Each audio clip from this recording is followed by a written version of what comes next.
We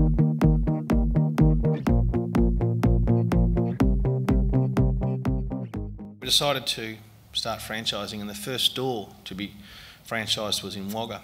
And I'd been working beside this franchisee for about 2 weeks, and he was starting to annoy me a little bit, like sort of those dumb apprentices that you have to deal with when you're training them up. And he'd come up and he'd start asking stupid questions. I said to him, look, I just want you to take ownership. I want you to consider that I'm not here, and anything that goes on over the next week as I continue to train you, I just want you to take ownership, because I won't be here in a week and you can't continue to ring and ask me. And this whole concept of taking ownership and passing the ability down to people to make the decisions and not, necessarily sack them for making the wrong decisions along the way has been of great value. So it's the night before we sell the first franchise, and it was midnight on Sunday. There was not a soul in the shopping centre, and we're about to close up. And as I walked out the back, I was standing there with 2 bags of rubbish, and I walked out towards the dump master, and there was a guy standing there with a 12-gauge shotgun, and he poked the gun on my chest and said, "Step back in the store." And as we got back in the store, he tied the 3 of us up on the floor, and he had a Spider-Man mask on to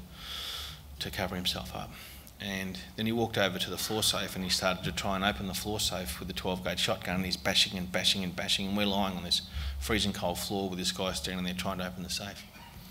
And very agitated, he walks over to the 3 of us, and he holds the gun over the 3 of us. And he said, "I need the combination of this safe. Who's the owner of this store?"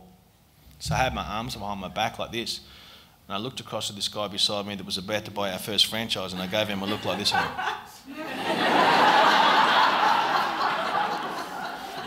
It's a bloody good time to take ownership about now, mate. And the next day on the front page of the paper in Wagga, it said, "Spider-Man robs Eagle Boys." And interestingly, the store sales that were probably $18,000, $19,000, $20,000 a week back in 1988 were good. We went to $30,000 a week as soon as that advertising, that free advertising happened in the papers.